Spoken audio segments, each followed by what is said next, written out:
Gen Thomson அப்படிங்கிற இந்த பொண்ணுக்கு ரொம்பவே மனசு டிப்ரெஷன்ல இருக்கிறதுனால ஒரு சைக்காட்ரிஸ்ட் டாக்டர் கிட்ட போறா. ஆனா அவர் இருந்துட்டு உனக்கு இந்த செஷன்லாம் சரியா வராதுமா, உனக்கு ஹிப்டானிசம் தான் கரெக்ட் அப்படின்னு சொல்லிட்டு அவளை வந்து ஹிப்டனைஸ் பண்றதுக்கு முயற்சி பண்றாரு. இது மாதிரி பண்றப்ப அவளுக்கு மனசு ரிலாக்ஸா தான் ஆகுது. ஆனா ஒரு கடத்துக்கு மேல அவ என்ன பண்றா ஏது பண்றா அப்படிங்கிறது சுத்தமாவே அவளுக்கு ஞாபகம் இருக்க மாட்டேங்குது. எல்லா விஷயங்களையும் மறந்து போறா. இதனால இவளோட எக்ஸ் பாய் ஃப்ரெண்டோட உயிருக்கே கூட ஆபத்தாகிறது.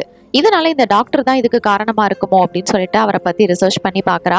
பார்க்கும்போது தான் தெரியுது இதுக்கு முன்னாடி இந்த டாக்டர் கிட்ட வந்த இதே மாதிரி சில பேஷண்ட்ஸ் இறந்தே போயிருக்காங்க அப்படின்னு. எதனால இவர் இந்த மாதிரி பண்றாரு, இல்ல ஒருவேளை இதை இவங்க தான் பண்றாங்களா, அப்படியே பண்ணா கூட இதுல இருந்து இப்போ நம்ம ஜென் தாம்சன் எப்படி அதுல இருந்து வெளில வர போறாங்க, என்ன ஆக போகுதுன்றது தான் இந்த பிலிமோட ஸ்டோரி. இது 2021 ரிலீஸ் ஆன ஹிப்னாட்டிக் அப்படிங்கிற த்ரில்லர் மிஸ்ட்ரி பிலிம். அதுக்கு முன்னாடி நம்மளோட சேனலை யாரெல்லாம் சப்ஸ்கிரைப் பண்ணலையோ மறக்காம சப்ஸ்கிரைப் பண்ணிக்கோங்க. இந்த வீடியோக்கு ஒரு லைக்கே தட்டி விட்டுருங்க. இந்த படத்தோட ஆரம்பத்துல ஆண்ட்ரியா அப்படிங்கிற இந்த பொண்ணை காமிக்கிறாங்க. இவ பயந்து பயந்து தன்னோட ரூமுக்குள்ள இருந்து யாரும் நம்மள பாக்குறாங்களா அப்படின்னு பாத்துக்கிறா. அதுக்கப்புறமா போலீஸ்க்கு கால் பண்ணி இது மாதிரி நான் ஆண்ட்ரியா பேசுறேன், எனக்கு வந்து யாரோ என்ன பாத்துக்கிட்டே இருக்கிற மாதிரி இருக்கு, எனக்கு ரொம்பவே பயமா இருக்கு, தயவு செஞ்சு ஹெல்ப் பண்ணுங்க அப்படின்ற மாதிரி கால் பண்ணி மெசேஜை போடுறா. ஆனா அது வந்து நைட் டைம் அப்படிங்கிறதுனால போலீஸ் ஆஃபீஸர் வந்து தூங்கிட்டு இருக்கிறாரு போல. அதனால இது வாய்ஸ் மெயிலா போயிருது. அடுத்த நாள் காலையில பொழுது விடிஞ்சோன்னே இவ லிஃப்ட்ல ஏறி போறா. அப்ப அவளுக்கு ஒரு கால் வருது. சரி போலீஸா தான் இருக்கும், ஹலோ போலீஸ் சார் அப்படின்னு கால் அட்டன் பண்றா. ஆனா பார்த்தா அது வேற யாரோ. என்ன ஆண்ட்ரியா இப்படிதான் உலகம் அழியணும் போல அப்படின்ற மாதிரி கேட்க, அதை கேட்டதுமே அவ்வளவுதான். இவ போய்கிட்டு இருந்தா அந்த லிஃப்ட் அது அப்படியே அவள் நாலா பக்கமும் வந்து சுருங்குற மாதிரி இருக்கு. அவளால் அதை தாக்கு பிடிக்கவே முடியல. பயங்கரமா இருக்கு. எப்படி எப்படியோ சாவு வந்து பார்த்துருப்போம். ஆனா ஒரு லிஃப்ட் அது வந்து சுருங்கி இந்த மாதிரி இறந்து போறதை யாருமே பார்த்துருக்க மாட்டாங்க. அந்த மாதிரி இப்ப ஆண்ட்ரியா இறந்து போறா. கட் பண்ணி நம்ம ஹீரோயினை காமிக்கிறாங்க. இவ பேரு தான் ஜென் தாம்சன். இப்ப இவ ஒரு ஃப்ரெண்டு வந்து ஒரு பார்ட்டி அரேஞ்ச் பண்ணிருப்பா, அங்க கூப்பிட்டுருப்பா, வரமாட்டேன்னு சொல்லிருப்பா, ஆனா வந்திருப்பா. இவ தான் அந்த ஃப்ரெண்டு. இவளோட பேரு ஜெனா. என்னம்மா வரமாட்டேன்னு சொல்லிட்டு பார்ட்டிக்கு வந்துட்ட அப்படின்ற மாதிரி கேக்குறா. சரி சரி வந்துட்டேன்ல, வா என்ஜாய் பண்ணுவோம் அப்படின்னு சொல்லிட்டு இவங்க ரெண்டு பேரும் உள்ள போறாங்க. உள்ள போனா நம்ம ஜென் தாம்சனோட எக்ஸோ அங்க வந்திருக்கிறாரு. இவரோட பேரு பிரெயின். நேரத்துல நம்ம ஜினா இருந்துட்டு ஒரு டாக்டரை நம்ம ஜென் தாம்சனுக்கு அறிமுகப்படுத்துறா. இவரோட பேரு தான் டாக்டர் கோலின். என்ன நீங்க எப்படி வந்து என்னோட பயத்துல இருந்து என்னோட மனநோயை குணப்படுத்துனீங்களோ அதே மாதிரி என் ஃப்ரெண்டும் கொஞ்சம் ப்ராப்ளம்ல இருக்கா, அவளுக்கும் நீங்க இந்த ட்ரீட்மெண்ட்டை கொடுத்தா கொஞ்சம் நல்லா இருக்கும் அப்படின்ற மாதிரி சொல்ல, இந்த டாக்டர் கொலினும் என்னோட பேரு தான் டாக்டர் கொலின், நான் இந்த இடத்துல இருக்கேன், இந்த ஒர்க் பண்றேன் அப்படின்னு சொல்லிட்டு இன்ட்ரடியூஸ் பண்ணிக்கிறாரு. இவங்க வந்து சரி இந்த டாக்டர் கிட்ட கொஞ்சம் கரெக்ட் பண்ண பார்ப்பாங்கன்னு பார்த்தா இன்னமும் எக்ஸை தான் வந்து பார்த்துட்டு இருக்காங்க. இவங்க எல்லாரும் ஒன்னா உட்காந்து இப்போ சாப்பிட போறாங்க. சாப்பிடும்போது அவ பிரெயினை போயிட்டு இதை நீ சாப்பிடக்கூடாது, இதுல நல்லெண்ணெய் போட்டு சமைச்சிருக்கு அப்படிங்கிற மாதிரி சொல்றான். ஆக்சுவலா இவனுக்கு நல்லெண்ணெய் அப்படின்னா அலர்ஜி போல. ஒவ்வொருத்தருக்கும் ஒவ்வொரு ஃபுட்டு சாப்பிட்டா ஒத்துக்காதுல்ல, அந்த மாதிரி அவனுக்கு அந்த ஆயில் வந்து ஒத்துக்காது. இதை அதை போட்டு சமைச்சது, இதை சாப்பிட்டா உயிருக்கு ஆபத்து வந்துடும் அப்படின்னு சொல்ல அங்க இருக்கிற எல்லாரும் ஷாக் ஆகுறாங்க. பரவாயில்லையே உனக்கு நல்லா எல்லாம் தெரிஞ்சு வச்சிருக்கே அப்படின்னு சொல்லிட்டு, சரி அப்படியே எனக்கு ஏதாவது ஆனா கூட இந்த இன்ஜெக்ஷனை போட்டுருங்க அப்படின்னு சொல்லிட்டு பிரெயின் வந்து ஒரு இன்ஜெக்ஷனை எடுத்து வைக்கிறான். அப்புறம் அங்கிருந்து கிளம்பலான்னு பார்த்தா அந்த டாக்டர் கொலின் வந்து இவகிட்ட பேச்சு கொடுக்குறாரு. என்னம்மா உன்னோட எக்ஸ்ன்னு கேள்விப்பட்டேன், ஆனா இன்னமும் அவன் பின்னாடி சுத்திட்டு இருக்க மாதிரி இருக்கு. சரி ஓகே, உங்களுக்கு டைம் கிடைக்கிறப்ப என்ன வந்து பாருங்க அப்படின்னு சொல்லிட்டு இவனோட அப்பாயின்மெண்ட்டை கொடுத்துட்டு அவன் கிளம்பிடுறான். இப்ப இவ வெளியில வந்து நின்றுட்டு இருக்கும் போது பிரெயினும் அங்க வரான். இவளுக்கு ஆக்சுவலா என்ன மன பிரச்சனை அப்படின்னு பார்த்தா, இவங்க ரெண்டு பேரும் லவ் பண்ணிட்டு இருந்திருப்பாங்க. இவ பிரெக்னென்ட் ஆயிருந்திருப்பா, 4-5 மாசமா இருந்திருக்கும். ஆனா அது அபார்ட் ஆயிருக்கும். அந்த டிப்ரெஷன்ல போயிருப்பா. இவ டிப்ரெஷன்ல இருந்தனாலே இவங்க ரெண்டு பேத்துக்கு நடுவில் பிரேக்கப் வந்திருக்கும். அதுதான் இவளோட டிப்ரெஷனுக்கு காரணம். இப்ப இவன் இருந்துட்டு நான் உன்னை டிராப் பண்றேன் அப்படின்ற மாதிரி கேட்கிறான். ஆனா அவ அதெல்லாம் ஒண்ணு வேணாம் அப்படிங்கிற மாதிரி சொல்லிடுறா. இதுல என்ன இருக்கு, டிராப் தானே அப்படின்னு சொல்லிட்டு வீட்டுக்கு வந்து விட்டுருப்பான். முழிச்சு பார்க்கும்போது ஒரு லெட்டர் மட்டும் பக்கத்துல இருக்குது. இவங்க ரெண்டு பேத்துக்குள்ளேயே ஏதோ கசமுசா நடந்திருக்கும் போல. இப்ப மறுபடியும் பார்க்கலாம் அப்படின்னு அவன் லெட்டர் எழுதி வச்சுட்டு போயிடுறான். என்ன இருந்துட்டு என்ன மறுபடியும் ரெண்டு பேரும் ஒண்ணு சேர்ந்துட்டீங்களா அப்படின்னு கேட்க, அதெல்லாம் ஒண்ணு இல்லடி, நீ வேற, நான் இருக்கிற கஷ்டத்துல. சரி கஷ்டம்னு சொன்னதான் ஞாபகம் வருது, நான் போயிட்டு உடனே அந்த டாக்டரை பாக்குறேன் அப்படின்னு சொல்லிட்டு அப்பாயின்மெண்ட் வாங்கியிருப்பாள். அங்க பாக்குறதுக்காக போறா. போய் பார்த்தா உள்ள வேற எந்த பேஷண்ட்ஸையுமே காணோம். என்னடா யாரையுமே காணோம் அப்படின்னு உட்காந்துருக்கேன். ஒரு சின்ன பொண்ணு மட்டும் வெளியில வரா, அதுவும் தலைமுடிய சொரிஞ்சுக்கிட்டே. அவ வெளியில வந்துட்டு இவன் ரொம்பவே நல்ல டாக்டர் அப்படின்னு சொல்லிட்டு அவ வந்து கிளம்புறா. சரி நம்ம போயிட்டு பார்ப்போம் அப்படின்னு சொல்லிட்டு காலினை பார்க்க இவ உள்ள வர, உனக்கு என்னம்மா பிரச்சனை அப்படின்னு இவர் கேட்கும் போதுதான், எனக்கு வந்து இந்த மாதிரி அபார்ட் ஆனதுனால நான் ரொம்பவே மன கஷ்டத்துல இருக்கேன், அதுல இருந்து வெளில வர முடியல ஈஸியா அப்படின்னு சொல்ல, இதெல்லாம் வந்து இது மட்டுமே உன்னோட மன கஷ்டமா இருக்காது, இது மாதிரி சின்ன வயசுல இருந்து ஏகப்பட்ட கஷ்டங்கள் இருந்திருக்கலாம், அதெல்லாம் சமாளிக்க முடியாம இப்ப மொத்தமா இப்படி வந்து நிக்குது. உனக்கு இந்த மாதிரி சைக்காட்ரிக் செஷன்லாம் சரிப்பட்டு வராது, ஹிப்டானிசம் தான் கரெக்ட், கூப்பிட்டு இது மாதிரி ஹிப்னடைஸ் பண்றதுனால இந்த மாதிரி இன்சிடென்ட்ஸ்லாம் நடந்ததவே நீ வந்து மறந்துடுவ. அதுதான் உனக்கு ரொம்பவே நல்லது, மனசுக்கும் ரொம்பவே ஆறுதலாகவும் நிம்மதியாகவும் இருக்கும் அப்படின்னு இவரு சொல்ல, ஐயோ அப்படிலாம் வேணாங்க, ஃபுல்லா மறக்கிற மாதிரி எல்லாம் வேணாம், அதுல இருந்து வெளில வரதுக்கான ஒரு சொல்யூஷனை மட்டும் கொடுங்க போதும் அப்படின்ற மாதிரி இவ கேட்க, ஓகே உன்னோட செஷன் இப்போ ஆரம்பிக்குது, இப்போ நீ வந்து ஒரு காட்டுக்குள்ள இருக்க, அது மாதிரி நீ வந்து இமேஜின் பண்ணு அப்படின்னு சொல்ல, அவளும் நிஜமாவே காட்டுக்குள்ள இருக்கிற மாதிரி வந்து ஃபீல் பண்ண ஆரம்பிக்கிறா. ஒரு நொடியிலேயே அவர் மொத்த உலகத்தையும் சுத்தி காமிச்ச மாதிரி அவர் ரொம்பவே சந்தோஷமா என்ஜாய் பண்ணிட்டு இருக்கிறா. கிட்டத்தட்ட இவளோட செஷனே முடிஞ்சு போச்சு. எனது இவ்வளவு நேரம் ஆயிடுச்சா, ஏதோ 2 நிமிஷம் 3 நிமிஷம் தான் ஆன மாதிரி இருந்துச்சு அப்படின்ற மாதிரி இவ கேட்கறா. அதுதான் ஹிப்னோட்டிசம், இதுதான் அதோட பவர். இப்போ உன்னோட மனசு கொஞ்சமாவது நல்லா இருக்கும் அப்படின்னு சொல்லிட்டு இவளை வந்து அனுப்பி வைக்கிறாரு. ஆக்சுவலா இவளுக்கு வேலையும் இருக்காது, டிப்ரெஷன்லாம் இருக்கிறதுனால ரொம்பவே அப்படியே சோகத்திலே இருப்பா. டைம்ல இவனோட எக்ஸான பிரெயின் வேற கால் பண்ணிக்கிட்டே இருக்கா, அவ எடுக்கவே மாட்டா. சரி கினாவா பார்க்கலாம் அப்படின்னு சொல்லிட்டு வீட்டுக்கு வந்து பார்க்கும்போது இவங்க 2 பேரும் எப்பயும் பொதுவா கேர்ள்ஸ் மீட் பண்ணிக்கிட்டா பசங்களை பத்தி தானே பேசிக்குவாங்க. அது மாதிரி தான் இவங்களும் எப்படி அந்த டாக்டர் என்ன பண்றாரு அப்படின்ற மாதிரி அதை பத்தி ஷேர் பண்ணிக்கிறாங்க. ஏன்னா இவளுக்கு வந்து கினாக்கு வந்துட்டு ஸ்பைடர்னா ரொம்பவே பயம். அந்த பயத்துல இருந்து வெளில வரணுங்கிறதுக்காக தான் அவர்கிட்ட செஷனுக்கு போயிருக்கிறா. ஆனா இதுக்கப்புறம் எனக்கு வந்து ரொம்பவே நல்லா இருக்கு தெரியுமா அப்படின்ற மாதிரி அவர் சொல்றாரு. அப்ப இவர் இருந்துட்டு என்னோட ப்ராப்ளம்க்கு அதெல்லாம் சரிப்பட்டு வராது, ஹிப்னோட்டிசம் தான் கரெக்ட்னு சொல்லிட்டாரு அப்படின்ற மாதிரி சொல்ல, அவர் அவ்வளவு சீக்கிரம் யாருக்கும் ஹிப்னோட்டிசம்லாம் பண்ண மாட்டாரு, பரவாயில்ல நீ நல்லானா ஓகேன்னு விட்டுறா. இவ வீட்டுக்கு வந்ததுக்கு அப்புறம் இவ கூட டாக்டர் இருக்கிற மாதிரியே ஒரு கனவெல்லாம் வருது. ஐயோ இது கனவா, சரி போ அப்படின்ட்டு அவ போயிடுறா. ஒரு நாள் எதிர்ச்சியா அந்த காலினை வந்து வெளியில மீட் பண்றா. என்னவா பார்த்து ரொம்ப நாள் ஆச்சு அப்படின்ற மாதிரி பேசிக்கிறாங்க. அதெல்லாம் ஒன்றும் இல்லை காலின் அப்படின்னு சொல்லிட்டு, சரி நம்ம ஒரு டின்னர் போகலாம் அப்படின்னு சொல்லிட்டு 2 பேரும் ஒரு ஹோட்டலுக்கு போயிட்டு சாப்பிட்றதுக்காக போறாங்க. அப்படி போயிட்டு இவங்க பேசிட்டு இருக்கும்போது இவனோட கண்ணில் வந்துட்டு ஒரு இமை மூடி இருக்கும், அதை அவன் எடுக்கிறான். அதுக்கப்புறம் சரி உன்னோட எக்ஸ் என்னாச்சு, அந்த பிரெயின் கிட்ட ஏதோ பேசுறியா அப்படின்னு கேட்க, ஐயோ அதெல்லாம் இல்லை கொலின், நான் இப்போ அவனோட காலே எடுக்கிறது இல்லை தெரியுமா, ஆனால் அவன் தான் கால் பண்ணி டார்ச்சர் பண்றான் அப்படின்னு சொல்ல, நேராக சொல்லிட வேண்டியதானே, இன்ட்ரெஸ்ட் இல்லை, நான் இப்போ அதை மூவ் ஆகி போயிட்டு இருக்கேன்னு அப்படின்னு இவன் சொல்றான். அப்படிலாம் என்னால் டக்குன்னு சொல்லிட முடியாது அப்படின்ற மாதிரி இவ சொல்றா. சரி டக்குன்னு சொல்ல வேணாம், அவனை கூப்பிட்டு ஒரு டின்னர் அரேஞ்ச் பண்ணு, அதை சமைச்சு சாப்பிடும்போது நீ சந்தோஷமா இந்த விஷயத்த சொல்லிடு, அவ்வளவுதானே, பட்டுன்னு போட்டு உடச்சிரு, இதனால உனக்கு தான் கொஞ்சம் ரிலாக்ஸா இருக்கும் அப்படிங்கிற மாதிரி இந்த டாக்டர் சொல்ல, அதை நீ இப்பவே பண்ணு, இப்பவே அவனை கால் பண்ணி கூப்பிட்டு நீ வந்து டின்னருக்கு அரேஞ்ச் பண்ணு அப்படிங்கிற மாதிரி காலின் வந்து சொல்றாரு. இவரும் வெளியில வந்ததுக்கு அப்புறமா அவனுக்கு வந்து கால் பண்ணி இன்ஃபார்ம் பண்றா, இது மாதிரி நம்ம டின்னருக்கு வந்து அரேஞ்ச் பண்றேன் நீ வந்துரு அப்படின்னு சொல்லிட்டு. அதுக்கப்புறம் ஒரு அன்னோன் நம்பர்ல இருந்து இவளுக்கு கால் வருது. அதை அட்டன் பண்ணி பேசினதுமே அப்படியே வந்து ஃப்ரீஸ் ஆகிடுறா. இப்போ வந்து சூப்பர் மார்க்கெட்ல தான் இருந்திருப்பா. அப்படியே கட் பண்ணா இப்ப வீட்டுல அப்படியே பிரமிச்சு போய் உட்காந்துருக்கா. ஒண்ணுமே புரியல. அப்படியே அவ பார்க்கும்போது பார்த்தா அந்த இடத்துல சாப்பாடெல்லாம் செஞ்சு எல்லாமே ப்ரிப்பேர்டா இருக்குது. இதெல்லாம் எப்ப நடந்ததுன்னு புரியல. கீழே ஒரு சேர் வேற விழுந்து கிடக்குது. திடீர்னு ஏதோ ஒரு சத்தம் கேட்க இப்பதான் அவ வந்து சுயநினைவுக்கே வரா. இவ்வளவு நேரமா அவ ரொம்பவே ஒரு மாதிரி இதுலதான் இருந்திருப்பா. பாத்ரூம்ல ஏதோ சத்தம் கேட்கவும் போயிட்டு செக் பண்ணா அங்க பிரெயின் வந்துட்டு வாமிட் பண்ணிட்டு கிடக்குறான். ஐயோ என்னாச்சு அப்படின்னு சொல்லிட்டு ஹாஸ்பிட்டல்ல அட்மிட் பண்ணிட்டு ட்ரீட்மெண்ட் கொடுக்குறா. அப்பதான் தெரியுது இவனுக்கு சுத்தமா உடம்புக்கு ஒத்துக்காத அந்த ஆயில் அதை போட்டு சமைச்சு கொடுத்துருக்காங்க அப்படின்னு சொல்லிட்டு. ஏன்னா வந்து இவளை மீட் பண்ண வரும்போது எனக்கு என்ன நடந்ததுன்னே சுத்தமா ஞாபகம் இல்லடி, நான் வந்து அந்த கடைக்கு போனேன், அது மட்டும் தான் எனக்கு ஞாபகம் இருக்கு. நான் எப்படி வந்து வீட்டுக்கு போனேன், திங்ஸ் எல்லாம் எப்படி வாங்கிட்டு போனேன், நான் தான் சமைச்சேனா, 2 பேரும் ஒன்னா சாப்பிட்டோமா, எதுவுமே எனக்கு ஞாபகம் இல்லை, ஏதோ எல்லாமே எனக்கு வந்து மறந்த மாதிரி இருக்கு அப்படின்ற மாதிரி இவ சொல்றா. இதுக்கும் அந்த கோலினுக்கும் ஏதோ சம்மந்தம் இருக்குமோ அப்படிங்கிற மாதிரி அவ வந்து யோசிக்கிறா. ஆனா எதுக்குமே அவளால வந்து எதையுமே ஞாபகப்படுத்தி பார்க்க முடியல. ஏன்னா இந்த செஷன் போனதுல இருந்து அவருக்கு பெட்டரா தான் இருக்குது. அதனால வீட்டுக்கு வந்ததுக்கு அப்புறமா அந்த சூப்பர் மார்க்கெட் திங்ஸ் எல்லாம் வாங்கியிருப்பால, பில்லை செக் பண்ணி பாக்குறா. ஆக்சுவலா இவ தான் அந்த ஆயிலையே வாங்கியிருக்கா. இது எதுவுமே ஆனா அவளுக்கு ஞாபகமே இல்லை. இவ தான் அந்த ஆயிலை போட்டு சமைச்சு கொடுத்து அவன் எனக்கு கலந்து கொடுத்து சாப்பிட்ற வரைக்கும் பார்த்துட்டு இருந்திருக்கா. அதுக்கப்புறமா தான் அவன் கொலாப்ஸ் ஆகியிருக்கான். சுத்தமா தனக்கு என்ன நடக்குதுன்னே தெரியாத அளவுக்கா நம்ம மறந்து போயிருப்போம் அப்படின்னு இவ யோசிச்சு இதுக்கும் அந்த கோலினுக்கு ஏதாவது ரிலேஷன் இருக்கான்னு பார்க்கலான்னு கோலினை பத்தி இவ வந்து சர்ச் பண்ண ஆரம்பிக்கிறா. அப்படியே சர்ச் பண்ணி பார்க்கும்போது தான் தெரிய வருது, ஆக்சுவலா இதுக்கு முன்னாடி படத்தோட ஆரம்பத்துல ஆண்ட்ரியான்ற ஒரு பொண்ணை பார்த்திருப்போம்ல, அவளோட சின்ன பொண்ணு இறந்து போயிருப்பா. அந்த டிப்ரெஷன் தாங்க முடியாம இந்த டாக்டர் கிட்ட ட்ரீட்மெண்ட் கிட்ட போக அவரும் இருந்துட்டு சைக்காட்ரிக் செஷன் சரி வராதுன்னு ஹிப்னோட்டிசம் தான் பயன்படுத்தி இருக்காரு. அப்படி யூஸ் பண்ணதுக்கு அப்புறமா அந்த ஆண்ட்ரியாக்கும் நிறைய ஞாபக மறதியெல்லாம் இருந்திருக்கு. தான் என்ன பண்றோம் ஏது பண்றோம்னு சுயநினைவே இல்லாம இருந்திருக்காங்க. அது மட்டும் இல்ல, கொஞ்ச நாளைக்கு அப்புறமா அவங்களை யாரோ ஃபாலோ பண்ற மாதிரி எல்லாம் இருக்கு. இதை பத்தி போலீஸ்ட் எல்லாம் கேஸ் கொடுத்திருக்காங்க. அதுக்கப்புறம் அவங்க இறந்தும் போயிட்டாங்க. இதை பத்தி இப்போ ஒரு டிடெக்டிவ் கிட்ட கேட்கறதுக்கு வராங்க. இவரோட பேரு வேட் ரோலின்ஸ். மாதிரி இந்த ஆண்ட்ரியா கேஸும் என்னோட கேஸும் கொஞ்சம் சிமிலரா இருக்கிற மாதிரி இருக்குன்னு சொல்ல, நீங்க சொல்றதெல்லாம் வச்சு பார்க்கும்போது இதெல்லாம் ஒத்து போகுதுதான். ஆனா அந்த ஆண்ட்ரியா வந்துட்டு நீங்க சொல்ற மாதிரி டாக்டர்லாம் ஒன்றும் கொள்ளல, அவங்களே தான் இறந்து போயிருக்காங்க. அவங்க எப்படி இறந்து போனாங்கன்ற கிளிப்பு கூட இருக்கு, நீங்க வேணா அதை செக் பண்ணுங்க அப்படின்னு சொல்லிட்டு அதை போட்டு காமிக்கிறாரு. ஆக்சுவலா படத்தோட ஆரம்பத்துல இவங்க எப்படி சாகுறதா நமக்கு காமிச்சிருப்பாங்க. இவங்க வந்துட்டு லிஃப்ட்ல இருக்கிற மாதிரியும் அந்த லிஃப்ட் 4 பக்கத்துல இருந்து சுருங்கி அவங்க இறந்து போன மாதிரியும் தான். ஆனா உண்மையில என்ன நடந்திருக்கும்னா இவங்களுக்கு ஹார்ட் அட்டாக் வந்திருக்கும். அந்த மாதிரி அவங்களோட இமேஜினேஷன்ல தோணி இருக்கு. ஆனா உண்மையா நடந்தது அவங்களுக்கு ஹார்ட் அட்டாக் தான். அந்த இடத்துல யாருமே இல்ல. ஹார்ட் அட்டாக் வந்து இயற்கையா அவங்க வந்து இறந்து போயிட்டாங்க அப்படின்ற மாதிரி இவர் சொல்றாரு. என்ன இருந்தாலும் ஓகே, நீங்க கொஞ்சம் சேஃபாவே இருங்க அப்படின்னு சொல்லிட்டு ரோலின்ஸோட நம்பரை இவங்க கிட்ட கொடுத்து வைக்கிறாரு. இவங்களும் அதெல்லாம் வாங்கிட்டு போற வழியில என்னையும் ஏதாவது பண்ணிருவானோ, என்னடை பண்றது அப்படின்னு சொல்லிட்டு பேசிக்கிட்டு இருக்காங்க. அப்பதான் கினாக்கு ஒரு விஷயம் ஞாபகம் வருது. ஆக்சுவலா உன்னோட இந்த செஷனுக்காக என்னையும் ஒரு நாள் அந்த ஆளு கூப்பிட்டாருடி.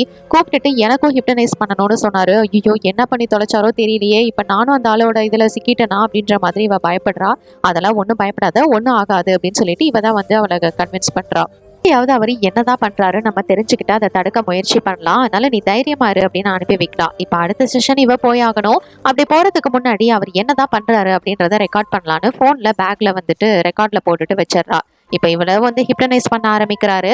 உன்னோட ஆள் மனசுல என்ன இருக்கு சொல்லு அப்படின்ற மாதிரி இவர் கேட்க அவ இருந்துட்டு சொல்றதுக்கு ட்ரை பண்றா. இருந்தாலும் ஹிப்டனைஸ் பண்ணும்போது நம்மளோட ஆள் மனசுல இருக்கிறது தான் வரும். இப்ப நீ என்ன நினைக்கிற அப்படின்னு கேட்கும்போது நான் வந்து நீங்க என்ன பண்றீங்க அப்படின்னு தெரிஞ்சுக்கிறதுக்காக ரெக்கார்ட் போட்டு என்னோட போன் பேக்ல வச்சிருக்கேன் அப்படின்னு சொல்றா. அதுக்கப்புறம் இவங்க ஸ்டேஷன் போய் இவரை பத்தி கம்ப்ளைண்ட் பண்ணாங்களே, அதெல்லாம் கூட இவருக்கு தெரிஞ்சிருக்கு. இது எல்லாத்தையும் அவர் பார்த்துட்டு தான் இருந்திருக்காரு.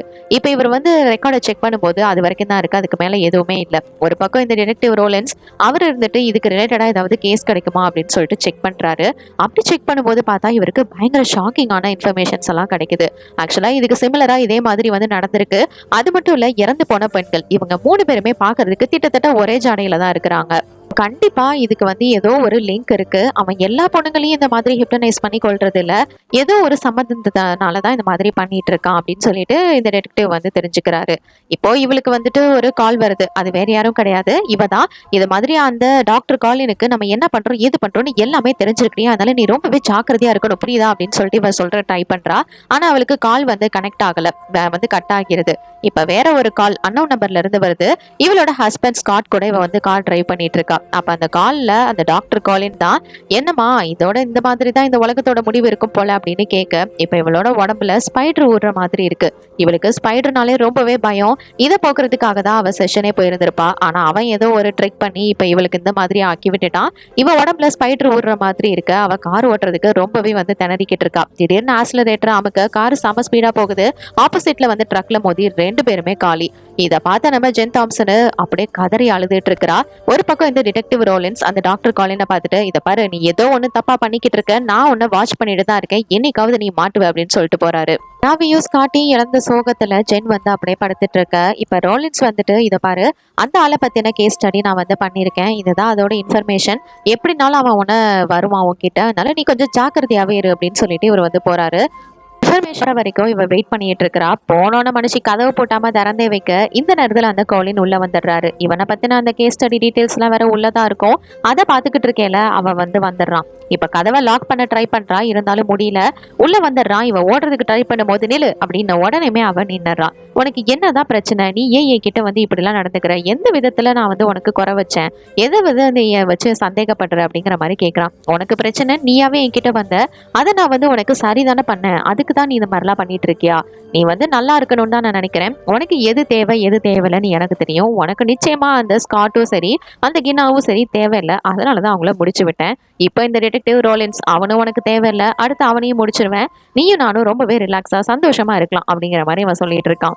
ஜென்னாவே இவகிட்ட வந்து வரணும், ஒன்னா இருக்கணும் அப்படின்னு நினைக்கிறான் போல இருக்கு. அதுக்காக தான் இவ்வளவு ஹிப்டனைஸ் பண்ணி இவ்வளவு வேலையும் அவன் பாத்துக்கிட்டு இருக்கிறான். இப்ப அங்க இருந்து கிளம்புறதுக்கு முன்னாடி ரிலீஸ் அப்படின்னதுமே அவன் ரிலீஸ் ஆயிடுறா. போனதுமே வேகமா போயிட்டு கதவையும் லாக் பண்றா. இப்ப இந்த விஷயத்த உடனே இன்ஸ்பெக்டர் கிட்ட சொல்லணும் அப்படின்னு சொல்லிட்டு ரோலின்ஸ்க்கு கால் ட்ரை பண்றா. ஆனா கால் கிடைக்கல.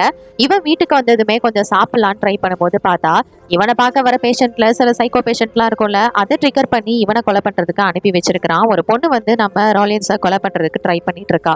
எப்படியும் அவன் போலீஸ்காரன் அப்படின்றதுனால கொஞ்சம் காயங்களோட தப்பிக்கிறான். இப்ப அவனே ஹாஸ்பிட்டல்ல போயிட்டு சேர்ந்துக்கிறான். அடுத்த நாள் காலையில இவளும் வந்து பாக்குறா. இதை எச்சரிக்கைப்படுத்துறதுக்கு தான் நான் உனக்கு கால் பண்ணேன், ஆனா கால் கிடைக்கல அப்படின்னு சொல்ல, இதை பத்தி நம்ம எந்த ஒரு ஆக்ஷனும் எடுக்க முடியாது. ஏன்னா நேத்து என்ன கொல்ல வந்தது ஒரு பொண்ணு, அதான் அவனோட ஆளா தான் இருக்கணும், ஆனா எப்படி நம்ம அவன் மேல வந்து ஆக்ஷன் எடுக்கிறது அப்படின்ற மாதிரி அவன் பேசுறான்.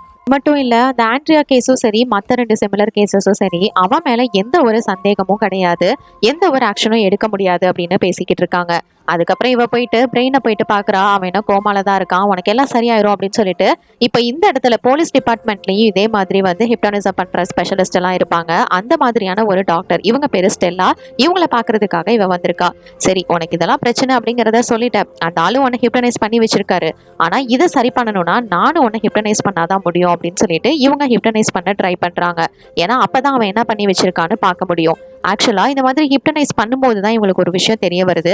வேற எந்த ஒரு டாக்டர்ஸும் இவக்குள்ள போயிட்டு சரி பண்ணிடக்கூடாதுன்றதுக்காக அவன் நிறைய தடைகளை போட்டு வச்சிருக்கான்.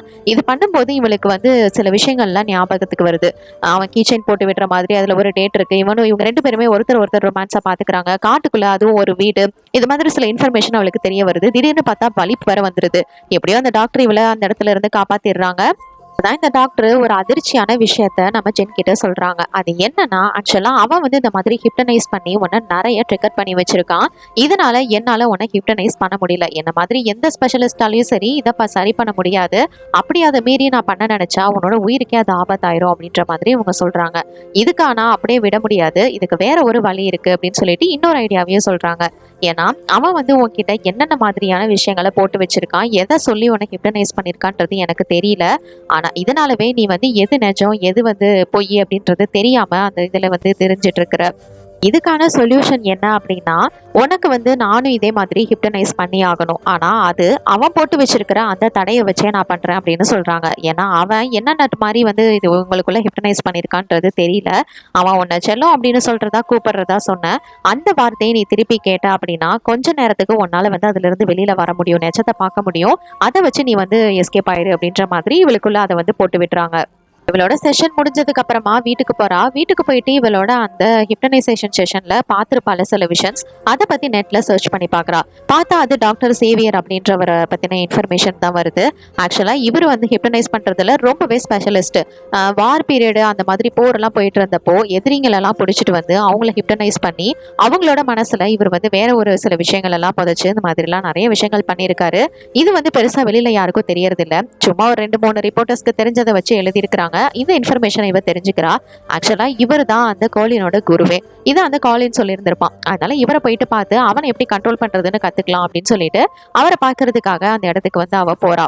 அந்த இடத்துக்குள்ள கரெக்டா வந்துடுறா. அங்க வந்ததுக்கு அப்புறமா வீட்டுக்குள்ள போயிட்டு பார்த்தா அங்க யாரையும் காணும். இந்த காலின் தான் நின்றுகிட்டு இருக்கிறான். ஐயோ இவனடா நிக்கிறான் அப்படின்னு பார்த்தா இவ கேட்கும் போதுதான் தெரிய வருது அந்த சேவியர் அப்படிங்கிறது வேற யாரும் கிடையாது, இவனோட அப்பா அப்படின்னு சொல்லிட்டு. இவன் வந்து இந்த விஷயம் வெளியில தெரியாம இருக்கணும் அப்படிங்கிறதுக்காக தான் இவ்வளவு நாள் இவனோட பேரையும் அவங்க அப்பா பேரையும் யூஸ் பண்ணாம இருந்திருப்பான். ஏன்னா இந்த மாதிரி இன்ஃபர்மேஷன்லாம் வெளியில போனா இவன் தப்பு பண்ணிட்டு தப்பிக்க முடியாதுல, அதுக்காக தான். இப்ப ஏதாவது ஒரு பிரச்சனை ஆனிச்சுன்னா இவனோட கிளினிக்கை மட்டும் ஜஸ்ட் காலி பண்ணிட்டு வந்துடலாம். இவனை பத்தின எந்த ஒரு இன்ஃபர்மேஷனும் போலீஸ்கிட்டயோ எதுக்கிட்டயுமே இருக்காது. இவங்க அப்பா பேர்லயே தான் எல்லாமே இருக்கும். இவ பண்ண ஒரே ஒரு புத்திசாலித்தனம், இங்க வரதுக்கு முன்னாடி இந்த ரோலின்ஸ்க்கு நான் இந்த மாதிரி இடத்துக்கு போறேன் அப்படின்ற மாதிரி மெசேஜ் அனுப்பியிருப்பா. அதனால இவனும் இவனோட டீமும் வந்து மொத்தமா வந்து எல்லாரும் அவனை கண்டுபிடிக்கிறதுக்காக கிளம்புறாங்க. ஏன்னா எப்படினாலும் அவனால அவளோட உயிருக்கு ஆபத்து இருக்கு அப்படின்றது அவளுக்கு தெரியும். இந்த முட்டாள் போலீஸ் போர்ஸ் என்ன பண்ணுதுன்னா அவனோட கிளினிக்கு போயிட்டு அவனை பத்தி சர்ச் பண்ணிட்டு இருக்குதுங்க. அட பாவீங்களா, அவன் போயிருக்கிறது தான் அந்த இடமே. அதனால அவனோட வீட்டுல போயிட்டு பார்த்தாதான் அவன் இருப்பான். இப்போ இந்த அட்ரஸ் வந்து எக்ஸாக்டா இவனுக்கு எங்க இருக்கு அப்படிங்கிறது தெரியும். அதனால ரோலின்ஸ் மட்டும் நிறைய துப்பாக்கி இதுகளோட இந்த இடத்துக்கு வந்து வந்துட்டு இருக்கான். இந்த காலின் அப்படிங்கிற சைக்கோ எதுக்காக இதெல்லாம் பண்றான் அப்படின்னு பார்த்தா ஆக்சுவலா இவனுக்கு ஒரு அழகான மனைவி இருந்திருக்கும். அந்த மனைவிக்கு தான் இந்த பிரேஸ்லெட்லாம் போட்டுவிட்டு ரொம்பவே சந்தோஷமா வாழ்ந்துட்டு இருந்திருப்பான். ஆனா திடீர்னு எதிர்பாராத விதமா அவங்க இறந்துடுறாங்க. அந்த இழப்பை இவனால ஏத்துக்க முடியல. அதனால அவனோட மனைவி சாயல்ல யாரெல்லாம் இருக்காங்களோ அந்த பொண்ணுங்களெல்லாம் சூஸ் பண்ணி அவனை வந்து அவனோட ட்ரீட்மெண்ட்டுக்கு யூஸ் பண்ணி ஹிப்டனைஸ் பண்ண ஆரம்பிக்கிறான். அவனோட பேச்சுக்கு கேட்டு அவங்க நடக்கிற வரைக்கும் அவனும் அமைதியாக தான் இருப்பான். ஆனால் அவங்களுக்கு எப்போ வந்து சந்தேகம் வருதோ அதுக்கப்புறம் ட்ரிகர் பண்ணி அவங்கள வந்து இவனை சூசைட் பண்ண வச்சிடறான். விஷயங்கள் எல்லாத்தையும் இவளோட ஆள் மனசுல அவன் போட்டு வச்சதுனால தான் இதுக்கு முன்னாடி கூட அவன் இந்த வீட்டெல்லாம் கரெக்டாக பார்த்துருக்கா. இவன் வந்து இவனுக்கு பிரேஸ்லெட் போடுறதெல்லாம் கரெக்டாக வந்து தெரிய வந்திருக்கும். இப்போ இவன் வந்துட்டு நீ ஒன்றும் கவலைப்படாத, நான் உனக்கு எந்த ஒரு பிரச்சனையும் கொடுக்க மாட்டேன் அப்படின்னு சொல்லிட்டு இருக்க. இப்போ கூட அவள் கட்டில் அவள் கையை பிடிச்சிட்டு உட்காந்துருக்கிறா. ஆனால் கட்டி போட்டது மாதிரி அவளுக்கு ஃபீல் ஆகுது. அதனால அதவே பிடிச்சிட்டு உட்காந்துருக்கா. நீ ஒன்றும் கவலைப்படாத, இதுக்கப்புறம் நம்மளை யாரும் தொந்தரவு பண்ண மாட்டாங்க, நம்ம சந்தோஷமா வாழலாம் அப்படின்னு இவன் சொல்லிட்டு இருக்க. கரெக்டாக இந்த ரோலின்ஸ் வந்து இந்த இடத்துக்கு வந்துடுறான். இதை பாரு, நீ இங்கிருந்து எந்திரிக்கவே கூடாது, உன் கை கட்டிலே தான் இருக்கணும் அப்படின்னு சொல்லிட்டு அவன் போயிடுறான். இவளால அந்த கையை அதுல இருந்து எடுக்கவே முடியல. எந்த ஒரு கயிறுமே கிடையாது, அந்த அளவுக்கு கண்ட்ரோல் பண்ணியிருக்கான். இவன் உள்ள வர அவன் உன்னை பார்த்துட்டான், அதனால சுற்றுவான், கொஞ்சம் பார்த்து சேஃப்டியாருன்ற மாதிரி கத்திக்கிட்டு இருக்கிறா. இவனும் வந்து சரி டாக்டர் எப்படியாவது பிடிச்சிடலான்னு பார்த்தா அந்த காலின் பின்னாடியில இருந்துட்டு இவன் எங்க வந்துட்டான் அப்படின்னு பார்த்து ட்ரிகர் பண்ணிக்கிட்டு இருக்கிறான். இந்த பக்கம் ஒரு இவ எப்படியாவது இதுல இருந்து நம்ம வெளியே வரணும் அப்படின்னு சொல்லிட்டு எப்படியோ அந்த கையை ஃபுல் ஃபோர்ஸோட எடுத்துட்டு வெளில வந்துடுறா. டாக்டர் காலின் சாதாரணமாலாம் ஆனா இருக்க மாட்டான் போல இருக்கு. பின்னாடில இருந்து இந்த டிடெக்டிவ ஒரே போடு போட கண்ணு தனியா தூரமா போய் விழுந்துருது. இவன் கராத்தால பழகிருப்பான் போல, செம்மையா ஆடி பஞ்சு விட்டுட்டு இருக்கிறான். இந்த நேரத்துல ஜென் வந்து அங்க உள்ள வர அந்த கண்ணை எடுக்க பாக்குறா. நீ உடனே தூங்கு அப்படின்னு சொல்லிட்டு அந்த காலின் சொல்ல அவனும் தூங்க ஆரம்பிக்கிறா.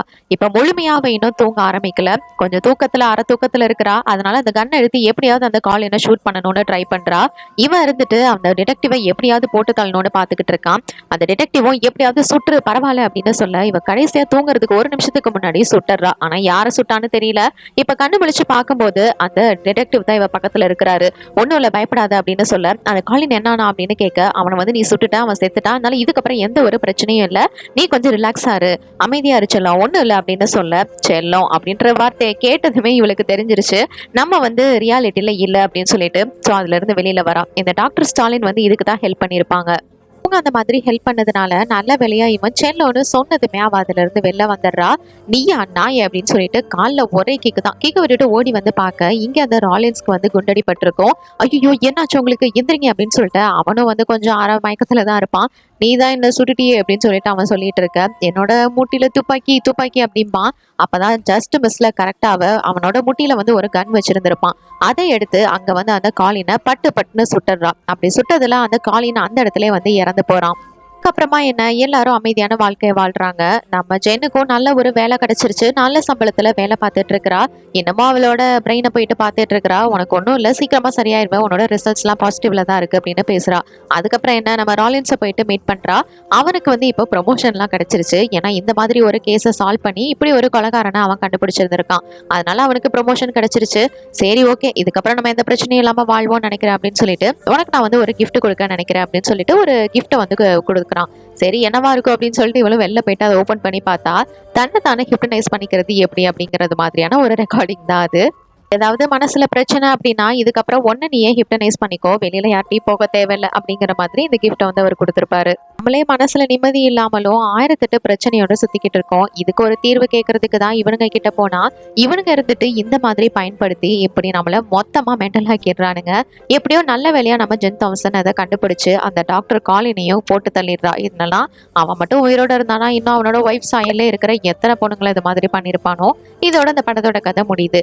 இந்த மாதிரி படத்தை பத்தி நீங்க என்ன நினைக்கிறீங்க என்னோட கமெண்ட் செக்ஷன்ல ஷேர் பண்ணிக்கோங்க. இது மாதிரி வேற ஏதாவது படத்தை பத்தியோ சீரிஸ் பத்தியோ நான் பேசணும்னு நினைச்சாலும் மறக்காம கமெண்ட் செக்ஷன்ல பண்ணுங்க. until then Tata bye from உங்கள் தமிழ் பொண்ணு.